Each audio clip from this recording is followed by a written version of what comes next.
I feel like whenever I'm recording in the studio, the lighting is always horrible because it's just so damn bright and it's always overshadowing my face. But anyways, welcome back to the Thatboicarter YouTube channel, and today we're doing the long-awaited Twilight Zone video. In case you're new around here and don't know what's going on right now, basically I said a while ago I was gonna do a Twilight Zone review for every single episode, and we're gonna start here with disc 1 of the DVD set, the first like 5 or 6 or so episodes, and we're gonna review them in a tier list kind of format. So before we get started, let me just do a little introduction as to what the Twilight Zone is for those who are unfamiliar, which you really shouldn't be. Twilight Zone was an anthology show that ran from 1959 to 1964. It was created by Rod Serling. Each episode follows a different like short story about like people who are faced with like really like obscure, odd,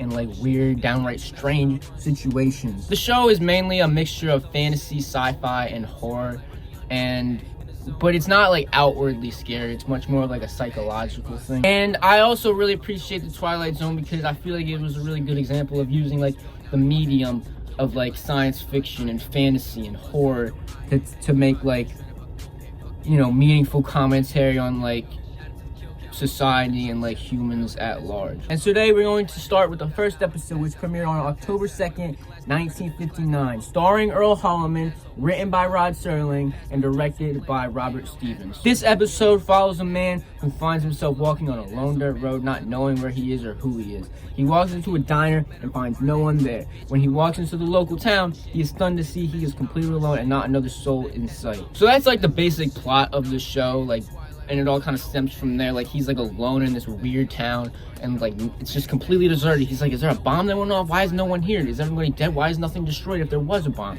And then he's like, I need to figure out what's going on, and he figures nothing out. And the twist at the end is very interesting, and it's one of the few Twilight Zone episodes that's like pretty firmly planted in reality, and like doesn't really feature like any like super fantastical or like science fiction, you know, like story. Also, I forgot to mention there's gonna be spoilers in this video, but Serling himself was actually kind of dissatisfied with the lack of sci-fi elements in this episode, so spoiler alert for the ending here. When the dude wakes up in the army hangar and finds out he was just in a military experiment and like was just dreaming, like in the original show, it's just like, oh, it was all a dream, like the classic fucking whatever. So when Rod Serling rewrote this story to be like in a little short story collection, he rewrote that part to be like, oh, he found the movie ticket from his dream in his pocket. Was it really a dream? What the fuck happened? And then yeah, that wasn't in the original episode though. Another fun fact is this actually wasn't supposed to be the first Twilight Zone episode. There was another episode called The Happy Place that Rod Serling had wrote, which covered about like this dystopian society in the future where people over the age of 65 would be sent to the Happy Place, which is pretty much just an extermination camp. But because this show was coming out so close to the end of World War II, and with like the memory of like, you know, the stuff that happened around that time, they really didn't want to do anything at that time hinting to like something revolving around side. Okay, conclusion on this episode. I kind of got carried away talking about something else. Here's my final review of it. Along with being the first installment in the series, it was also the first episode I ever watched as a 12-year-old kid, and like I was into black and white TV at that point, but I was like, this is really fucking cool, I'm gonna keep watching it. And this is kind of how I started my Twilight Zone like interest. It's just so like weird, and like you don't really have a clue what's going on necessarily until the very end, and the way it builds suspense without really doing anything, like no real jump scares, and just like the eerie sights of just a town completely deserted and just being terrorized by the idea that like no one's here, but I still feel like someone's watching. And the twist at the end, clever, interesting. I really enjoyed this episode, and so it gets an S tier because this is one of the very classic episodes. Next one for the Angels, released on October 9th, 1959, starring Edwin Murray Hamilton and written by Rod Serling, directed by Robert Parrish. This one follows a dude named Lou Bookman, who's like a very like friendly older man who stands on a corner with like his little like setup, like pitching off like toys to kids, you know, like threads, just like helpful stuff, just like helpful like doohickeys for people to use like in their everyday life. And he's very fond of like children, and he's very like, you know, he makes toys for them. And, you know, he's like, he looks out for the neighborhood kids. And basically, he notices this dude who starts appearing and like writing notes about him and watching him while he's doing his pitches. And then this dude later shows up in his apartment and is like, I'm Mr. Death, and you're gonna die tonight. And I'm just kind of like organizing it. You got anything that you need to like do? And like Lou Bookman's like, I don't want to fucking die. And then he's like, he manages to cheat Death and be like, oh, I want to make this big pitch that everyone will be gonna be proud of me, and I'm gonna like accomplish a lot. And he said, when are you gonna make this pitch? Once Mr. Death finally agrees to this, he's like, well, when is this pitch gonna be? And he's like, never. And then he like shuts the door, and then Mr. Death causes a little girl in the neighborhood to get hit by a car, and then he's like, it's either her or you, Mr. Bookman. But then Mr. Bookman goes out of his way to try and save the day and save this little girl. Another recurring theme I've seen in the Twilight Zone is the theme of death being personified. Like, this is not the only episode that features a character that's supposed to be like the personification of death.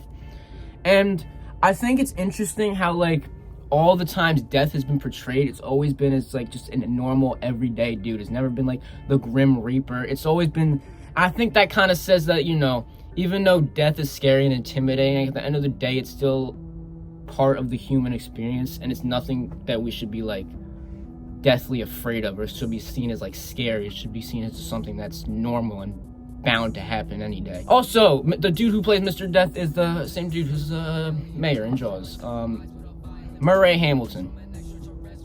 Fun fact. This ending made me emotional in a strange way. I've already spoiled the other episode. I don't really want to get into this one, but it's a great episode, and I highly recommend that you check it out. Like I said, the ending made me oddly emotional. Yeah, it's a great episode. Oh, and I forgot to rate this episode. It also gets an S tier like the other one, because it's a classic, and the ending is very melancholy, I'd say. Next one, October 16th, 1959, starring Dan Duryea, Malcolm Atterbury, written by Rod Serling and directed by Alan Reisner. This one's called Mr. Denton on Doomsday. This episode takes place in the Old West and centers around this dude named Al Denton, who's kind of like a former gunslinger who's been like full of guilt and shame ever since he murdered like someone in a gunfight who turned out to be really young. And he's been just drowning his sorrows in alcohol and is kind of like a fool that gets made fun of. But then a man in his life appears named Henry J. Fate, who's like a peddler. He has this little wagon he drags around. He sells potions and stuff. I forgot to mention this takes place in like the Old West, like 1870s, 1880s, that kind of era. And one day Henry James Fate sees Mr. Denton on the floor, and he's like, you know what? I'm gonna give him a second chance. And when Mr. Denton wakes up, he finds a gun next to him. And someone challenges him to a gunfight once he sees, like, I see you got a gun again. We're last fight. And then when they get into a gunfight, he like is like not even trying. He's like, I don't want to shoot you. And then the gun accidentally goes off, and he hits the dude in the hand. And then like throughout the episode, people are like, yo, he's getting his abilities back. But then he realizes, no, I'm not actually a good gunslinger. He starts practicing. He's terrible because of his like shakes from the alcohol. But then Henry James Fate comes along. He's like, I have this potion that'll make you the best shot for 10 seconds. And it works. He tries it. And he's like, and then for the next duel that Mr. Denton has coming up, he says, drink this before you guys pull the guns on each other. But as they go into the bar and they're preparing for the gunfight, Al Denton sees the dude across the bar, who he's supposed to shoot at, pull the same potion and drink it at the same time he does. And what results, watch the episode yourself, I'm not spoiling it. The original story kind of centered around like a school teacher who just randomly got the ability to be like, oh, I can shoot really good.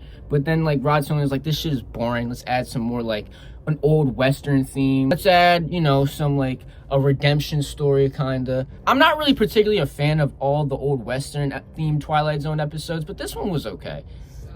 I honestly kind of overwatched it, so it's not really one of my favorites anymore, but it's still a solid A tier, I'd say. And the twist is cool too. And fun fact, Dan Duryea, who played Al Denton, played this character in this movie called Too Late for Tears, which I reviewed on my Substack before. Go check that out, maybe. Maybe I'll link it. Maybe I won't, because maybe I'll get lazy, but that's okay. And the last one we're reviewing today, the 16mm Shrine, starring Ida Lupino, Martin Balsam, who played the detective dude in Psycho, and a bunch of other characters in the Twilight Zone, Jerome Cowan and Thatboicarter.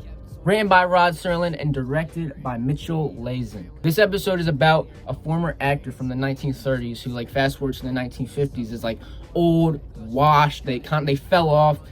They're just sitting in a room all day watching their old movies and never leaving. But when her agent Danny tries to get her another role and like tries to get her out more, she's like resistant at first, but then she's like, oh, I get to play a new role, that's awesome. But then the executive's like, oh, you're gonna play a housewife, just a very normal, boring role. And she's kind of like, you know what, that sucks, I hate that. I'm gonna be a stuck-up bitch and be like, I don't want to do that stupid ass role. I want to be young again and cool. But that doesn't happen, and she loses the role, and she goes back to her house, and she desperately tries to go back into the past and just live out those days of 1930s Hollywood again. And fun fact, Ida Lupino, who starred in this episode, would be later directing an episode of Twilight Zone called The Masks.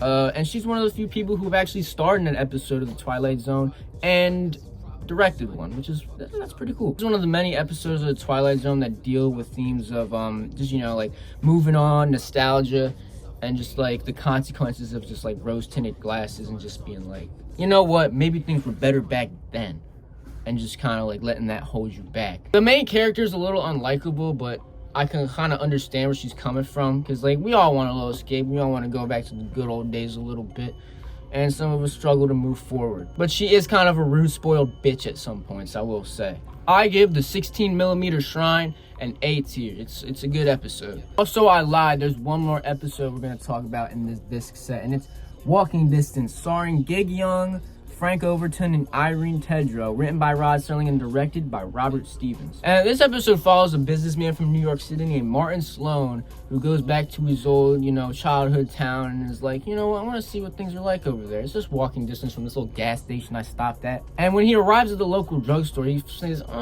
literally nothing has changed. Ice cream still is 10 cents. This is weird. This looks exactly as how I left it when I was a little kid.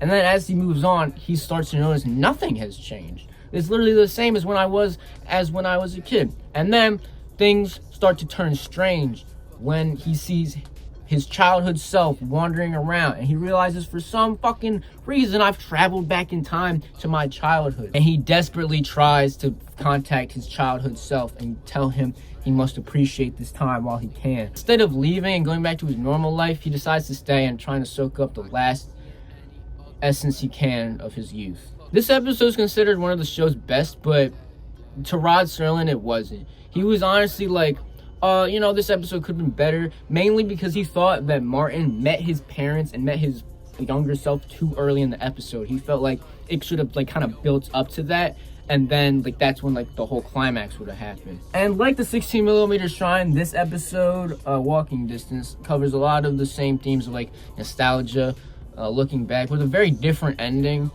than the other one. Like I said, I'm not going to spoil anymore like I did the first one. You're going to have to watch these yourself.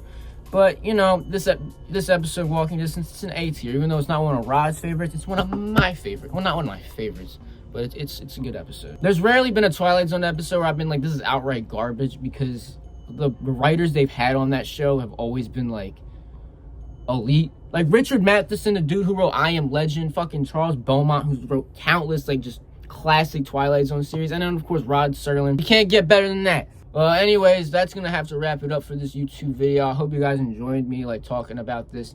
I had a good time making it. I had a good time scripting, and I had a good time rewatching those old episodes on my DVD player to prepare for this. Thank you for watching. I'll see you all next time on this channel, whenever that will be. Who knows? We'll see. Bye.